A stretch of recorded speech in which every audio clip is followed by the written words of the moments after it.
กสูงนะข้าพเจ้าสนใจว่าอยากไปเบิ่งสภาพมันเก่าแก่มัน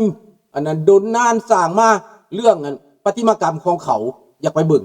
แต่ว่าบ่ได้เข้าซ้ำว่าที่เบิ่งข้างนอกเพราะว่าฝนตกแห้งลมพายุมาและปีมันก็เบิดแล้วมันจำกัดเราต้องจองทางออนไลน์ก่อนพี่น้องมาจากอเมริกาเขาเจ้าอยากเห็นพาไปดงเดินไปฝนตกแน่แต่ว่าก็บ่ได้เข้าซ้ำผิดหวังวานนี่บ่ได้เข้าแต่เบิ่งข้างนอกก็โอเคบ่ได้เข้าในเพราะเขากำลังก่อสร้างเขากำลังรีโนเวทว่าซั่นไปมื้อนี้จักหน่อยจบรายการนี่ก็สิพาพี่น้องไปเบิ่งสวนดอกไม้สวนโอลิมปิกนี่แหละพาไปเบิ่งอีกเขาเจ้าเบิ่งหลายอย่างแล้วแต่บ่ทันเบิ่งตัวนี้สิพาไปเบิ่งตัวนี้มื้อนี้พาไปส้มตัวนี้เพราะเขาเจ้ากลับมื้ออื่นพี่น้องนั่นเฮาก็ช่วยโอกาสพาไปเบิ่งนั่นนี่แหละมาเมืองนี้เนาะแต่ว่าเขามาอวดว่าเฮาบ่มีแผ่นดินอยู่นี่นะน้องจันทวีข้าพเจ้าอยากหัวเด้มันเป็นตาอยากหัวเด้เขาห้องว่าคนนั้นมาแต่ถ้ำมนุษย์ถ้ำมันอวดเฮาเด้อวดอย่างเป็นอย่างตายเลยว่ามันลาวนอกบ่มีแผ่นดินอยู่เจริญแต่ว่าข้าพเจ้าก็มางึดคนลาวอยู่ฝรั่งเศสคนลาวอยู่แคนาดาคนลาวอยู่ไสก็แล้วแต่งึดว่าสมองเปื่อยแล้วบ่หมดสมองแล้วบ่ประเทศลาวอยู่ด้วยความย้านอยู่ด้วยความระทึก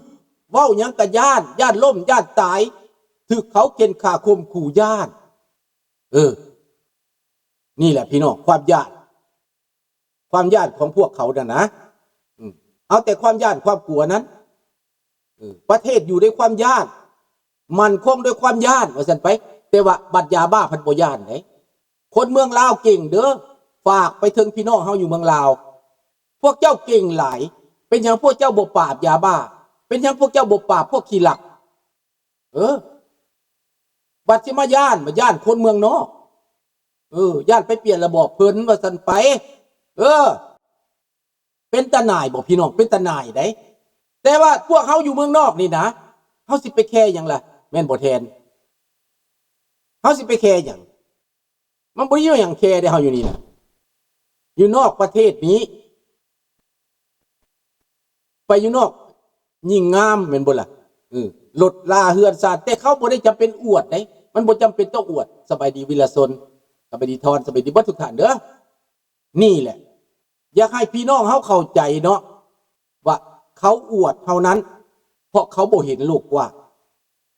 เขาเป็นกบอยู่ในกะลาเขาเพิ่งหู้เพิ่งเห็นเฮือนใหญ่แต่บ่เป็นเฮือนของเขาก็ตามเขาเอามาอวดเขาน่ะมีบ้านมีเฮือนอยู่พี่มีหน้าที่การงานมีเวียกงานและข้าพเจ้าก็บ่เคยเห็นคนเมืองนอกนี่ขอเงินคนเมืองลาวไหนความแตกต่างมันอยู่บนนี้อันนี้มาพิสูจน์กันโลดข้าพเจ้านี่พออยากลบอยากลี่พุ่นแล้วอันคนขอเงินนั่นน่ะว่าแท้ได้อันนี้ว่าความจริงได้พี่น้องขอเงินนั่นน่ะให้คิดว่าคันเขารวยเขาบ่ขอนำเฮาดอกเฮาบ่ติเขาดอกเขาถูกเขายากก็ได้แต่เขาบ่ได้มีความเห็นใจความหักกันเขาบ่มีเขาเห็นแต่เงินอย่างเดียวเห็นบ่ล่ะเขาบ่มีความหักเขาบ่มีความห่วงใยเขาบ่มีมิตรภาพเขาบ่มีเลยแม่นบ่ทอนยากพวกกันที่ว่าเป็นนิยมธรรมนี่ได้มันบ่มีข้าพเจ้าบ่เคยเห็นว่าคนเมืองนอกนี่ไปขอเงินนำคนเมืองลาวมาใช้นี่ก็สิมีอยู่ดอกว่าตามข้าพเจ้าได้ยินมานี่ว่าพ่อแม่ขายดินแล้วปั่นมูลกันหั่นนะญาติมูลกันเด้ขายมูลกินแล้วไปปั่นเงินน่ะคนเมืองนอกมีบ่มีบางคนก็มีข้าพเจ้านี่ปั่นให้ก็บ่เอาเมียข้าพเจ้าก็บ่เอาข้าพเจ้าเองก็บ่เอาบ่ญาติมูลบ่ญาติมั่งไปหน้าหาหน้าอันนี้เป็นสำหรับข้าพเจ้าและครอบให้มุมมองคิดเนาะแล้วบาดนี้มาเบิ่งอีกที่ว่าวัดเวรุณารามวัดอีหยังวัดอาจารย์จันทีน่ะกำลังประชุมกันอยู่เขาไล่สดเมื่อกี้นี่ข้าพเจ้าเบิ่งเถียงกันอย่างเอาเป็นเอาตายพี่น้องวัดมีขวามีซ้ายมีกลางว่าซั่นเขาแทรกแซงมาอพยพบ่มีขวามีกลางมีซ้ายดอกพี่น้องเขาต้องการแต่ประชาธิปไตยเขาต้องการแต่เสรีภาพเรื่องกลางเรื่องขวาเรื่องซ้ายน่ะเป็นเรื่องเก่า เป็นเรื่องเก่าที่เขาเสกสรรปั้นแต่งให้เฮาแบ่งแยกแตกแยกกันคำว่ากลางว่ากว่าบ่ซ้ายนี่มันบ่มีหยังกลางกับหัวเฮานี่ได้เป็นกลางซ้ายก็เป็นแขนเฮานี่เป็นซ้ายขวาก็เป็นแขนขวาเฮานี่เป็นซ้ายมันอยู่นำกันห่างกายเฮานี้มันมี3อย่างเครื่องกลางเป็นหัวสมองหัวใจในเครื่องกลางตัวนี้นะนอกจากกับซ้ายก็เป็นมือซ้ายมือขวาบ่เห็นมันตีกันเด้อยากเกกระตบมือ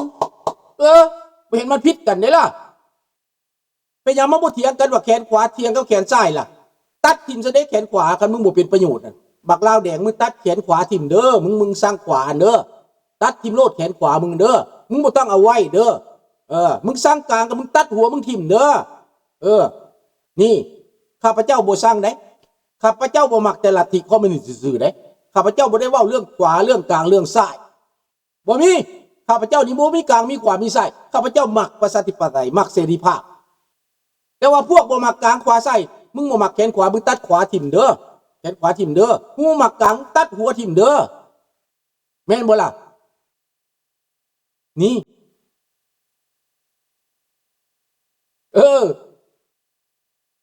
ดังนั้นพี่น้องอันนี้แหละความคิดปัญญาชนที่บ่มีสมองเป็นปัญญาชนแต่บ่มีสมองทางในมันมีแต่ขี้เลื่อยแล้วคนลาวสิผิดกันเป็นอย่างในวัดเป็นของอพยพกระทุ่งสร้างสามหัวคันอยากใส่ก็ได้คำบ่ใส่ก็อยู่ในใจแต่ว่าเป็นทุ่งสร้างสามหัวได้วัดเราอพยพทูตบ่ควรจะมาแทรกแซงไหนธรรมดานี่ถ้าทูตมาแทรกแซงแบบนี้อยู่ในแคนาดาข้าพเจ้าฟ้องมาแม่ทูตมาแทรกแซงแม่มาขึ้นศาลมาฟ้องกันแม่มาแม่คัดสิสู้ข้าพเจ้านี่นะเห็นบ่ล่ะ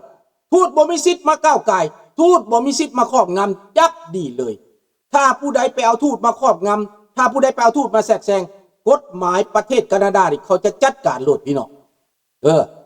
ในตอนนี้นะเขากำลังเบิ่งอยู่ว่าข้าพเจ้าเขียนจดหมายไปเขาบอกว่าเขากำลังติดตามมือมันอยู่ขีดนั่นน่ะโซนกรีซเขาบอกมันใกล้จะเป็นอันน่ะสไปมันใกล้จะเป็นเอสเปียงเอสเปียนาจแหละมันใกล้จะเป็นแบบนักสืบสอดแนมละแบบเดียวกับชาวจีนส่งคนมาแทรกแซงอเมริกาแบบเดียวกับชาวรัสเซียส่งคนมาแทรกแซงอเมริกาแบบเดียวกับชาวอิหร่านส่งคนมาแทรกแซงคนอิหร่านที่อยู่ต่างประเทศมีบ่มีเขาจ้างเงินให้เข็นฆ่าคนอิหร่านในอเมริกาหรือว่าให้จัดการกับพรรคการเมืองของอเมริกาอิหร่านมีบ่มีลาวแดงก็มีบ่มี 1,000% โลกดังนั้นข้าพเจ้าสืบเห็นหมดแล้วในแคนาดานี่ข้าพเจ้าก็ว่าเลยนี่บักนาแหลมบักนาจืดแม่นแท้ๆ 1,000% คันมันว่ามันบ่แม่นให้มันมาสู่คดีกันโลดข้าพเจ้าสิสู้ถึงที่สุดให้มันมาสู่คดีโลดเซินมึงโลดเห็นบ่ล่ะอันนี้แหละมันข่มขู่พวกเขามันนาบขู่พวกเขามันแบ่งแยกพวกเขามันยุโยงปลุกปั่นพวกเขานี่แหละอันนี้ต้องบึกดังนั้นพี่น้องชาวเมืองฝรั่งบ่ต้องญาติบ่ต้องกลัวจัดการโลดต้องเรื่องกฎหมายอย่างเดียวบ่ต้องไปเอาว่าสิทธิ์เฮาสิไปสิทธิ์พวกเราแดงมามีสิทธิ์ในวัดเฮาจังได๋เฮาเป็นคนสร้างมาเขาสิให้รัฐบาลลาวมาครอบงำเรื่องความคิดบ่ได้ข้าพเจ้าอยากฝากไปถึงคนลาวในฝรั่งเศสมาอยู่เมืองฝรั่งเศสฮอด50 ปีเฮ็ดได้บ่จักฮอดทางออกทางไปแล้วมาเถียงกันอยู่การเถียงกันข้าพเจ้าก็ยังอายแทนแล้วเจ้ามีสิทธิ์ตัดสินโลดนะมันบ่ได้เกี่ยวกันไหนมีสิทธิ์ตัดสินว่าบ่มีสิทธิ์ทูตจะมายักแย่งสิทธิผลประโยชน์ของอพยพเพราะคนอพยพสร้างด้วยมือตัวเองบ่แม่นเงินรัฐบาลและรัฐบาลเราบ่มีอำนาจในฝรั่งเศสได้บ่มีได้มีแต่ยูทูตเท่านั้นมีแต่ดิปโลมาตเท่านั้นได้จะบ่มีสิทธิ์อินเตอร์เฟร์le gouvernement du Laos n'a aucun droit d'interférer la communauté laotienne en France ils n'ont aucun droit เห็นบ่รัฐบาลฝรั่งเฮ็ดเฮาก็ประท้วงรัฐบาลฝรั่งได้เห็นบ่ล่ะแต่คนลาวในฝรั่งเศสญาติหยังญาติรัฐบาลฝรั่งญาติพรรคคอมมิวนิสต์ฝรั่งอันนี้ข้าพเจ้างืดหัวสะแตก พรรคคอมมิวนิสต์อยู่นี่นะข้าพเจ้าซี่หน้าด่ากันยังได้ที่มีหยังสุดท้ายพรรคคอมมิวนิสต์ในแคนาดานี่หายตัวไปเลยล่มสลายไปประชาชนบ่เลือกเห็นบ่พรรค NPD เด้อิตาแอดบนเบิดข้าพเจ้าก็ไปหาแล้วก็เว้าเรื่องสิทธิมนุษย์แต่สิทธิมนุษย์นั่นบ่แม่นไปเว้ากับคอมมิวนิสต์ได้คันคอมมิวนิสต์อยู่เอเชียอยู่ไสเราบ่สนเราสนใจแต่ว่าไปแผ่ขยายเรื่องสิทธิมนุษย์ในตะเวนในอเมริกาใต้ประเทศซัลวาดอร์บ่ประเทศชิลีบ่ประเทศนั้นนี่บ่เราไปแบบนั้นได้เงินไปจ่ายไปนั้นเอาเงินแคนาดาไปจ่ายอยู่หั่นข้าพเจ้าแจ้งรัฐบาลแคนาดาเขาก็ตัดงบประมาณ 5,000 ล้านนะพี่น้องเห็นบ่ล่ะเขาตัดงบประมาณไหนสิทธิมนุษย์งบประมาณน้อยลงเป็นยังไงล่ะเห็นบ่ล่ะเพราะว่าสิทธิมนุษย์นั้นลำเอียงคันให้รางวัลก็ให้แต่พวกกันสิทธิมนุษย์พวกกันฝ่ายซ้ายในอเมริกาใต้อยู่ในชิลีบ่จังซี่น่ะอยู่ในเวเนซุเอลาบ่จังซี่น่ะนี่แหละพี่น้องเฮาจะเป็นจะต้องสบายดีลงทางเฮาจะต้องยืนอยู่ในหลักเจ้าต้องคิดถึงเวลาเจ้าสัมภาษณ์มาประเทศนอกเขาถามว่าเจ้าเป็นพรรคคอมมิวนิสต์บ่เจ้าสิรับใช้คอมมิวนิสต์บ่ถ้าเจ้าบอกว่าเจ้ารับใช้คอมมิวนิสต์บ่มีทางเจ้าสิได้มาถ้าเจ้าประกาศตัวว่าเจ้าเป็นพรรคคอมมิวนิสต์บ่มีทางเจ้าสิได้มาฝรั่งเศสบ่มีทางเจ้าสิได้มาแคนาดาและบ่มีทางเจ้าสิได้มาอเมริกาอันนี้บอกให้รู้ขนาดมาอยู่ประเทศไทยน่ะเขายังสอบว่าเจ้าเป็นพรรคคอมมิวนิสต์การเป็นพรรคคอมมิวนิสต์เขาไล่กลับคืนบ้านโลดหรือว่าเขาจัดการเอาไหลน้ำของเลยประเทศไทยเขาก็เห็ดแห้งไหนพวกตำรวจตชดเขาลัดอยู่หันนะถ้าว่าเจ้าเป็นพรรคคอมมิวนิสต์ขามานะค่อยว่าเจ้าไหลน้ำของไหนแม่นหรือบ่แม่นคันว่าสมองฟันเฟือนคันหลงสติข้าพเจ้าว่ามันเสื่อมเลยติสมองเสื่อมเลยติพวกนี้นะแนวนี้แหละพี่น้อง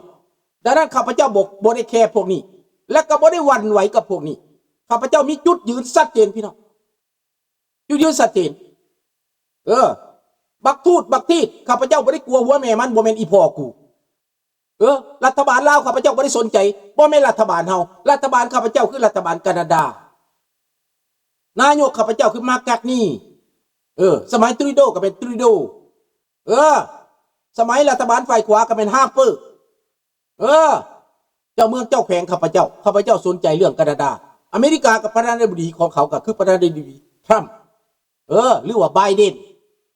เขาบ่แม่นท้องลุยได้เนาะเขาบ่แม่นท้องลุยจักดีพี่น้องเอาเว้าไปว่ามาเด้อพี่น้องเด้อฝากสิ่งทั้งผู้ไทยเฮาเมืองว่างอ้างค่ำบ่เซปูนเมืองพีนเด้อพี่น้องเด้อฟังเอาคำเว้าคำจ่านี่นะอย่าสิให้พวกลาวเด็กนั้นต้มตูดอย่าให้พวกเขาขี้โต๊ะพวกลัทธิคอมมิวนิสต์เป็นลัทธิขี้โต๊ะเด้อลอกโลง50 ปีผ่านมาให้ประเทศลาวถอยหลังไปเรื่องป่าไม้เรื่องแห่ทาสเรื่องทุกสิ่งทุกอย่างแม่นถอยหลังหมดกลายเป็นหนี้เป็นสินกลายเป็นทาสของชาติอื่นคนลาวนั้นปิดปากบ่ได้ไอบ่ดังเด้อพี่น้องเศร้าเซปูดเมืองพีนเด้อให้ตื่นตัวซะเดี๋ยวนี้อเมริกาเข้าไปลงทุนในเมืองลาวนั้นเฮาต้องร่วมมือกับมหาอำนาจร่วมมือกับอเมริการ่วมมือกับโลกเขาเปลี่ยนแปลงประเทศลาวให้ได้เด้อข้าพเจ้าฝากคำนี้มาถึงพี่น้องชาวเซปูดเมืองพีนชาวเมืองวังอ่างคำเด้อชาวอีสานบ้านเฟืองเด้อบัดนี้ฝากไปทั้งพี่น้องเผ่าขมุเผ่าลาวเทิงเนาะเว้าจังใดก็เว้าเถอะนะพี่น้องเด้อเหตุการณ์ปฏิวัติมาแทบล้มแทบตายเงินก็บ่ได้สแตกนำเขาท่านว่าร่ำรวยก็มีแต่บักคำไตบักทองล้นเพราะเหตุการณ์ปฏิวัตินั้นแข่งกุดค่าขาดก็บ่ได้กินยั่งแต่เลียนแต่ใบย่องย่อเว้ามาแล้วเป็นตาหน่ายประเดี๋ยวนี้ตั้งแต่ก่อนนั้นดาบจักรพรรดิปฏิการอเมริกาประเดี๋ยวนี้นั่นเพชรอเมริกาโอ้ยอยากให้อเมริกามาไวๆเพิ่นว่าอีกเดี๋ยวนี้นะพี่น้องการปฏิวัติมันล่มเหลวแล้วมันไปบ่ได้แล้วพบทางตันแล้วหนี้สินแล้วก็คอร์รัปชันหลอกลวงโก กอบโกยโกงกินเอาพักเอาพวกสหายนั่นนะ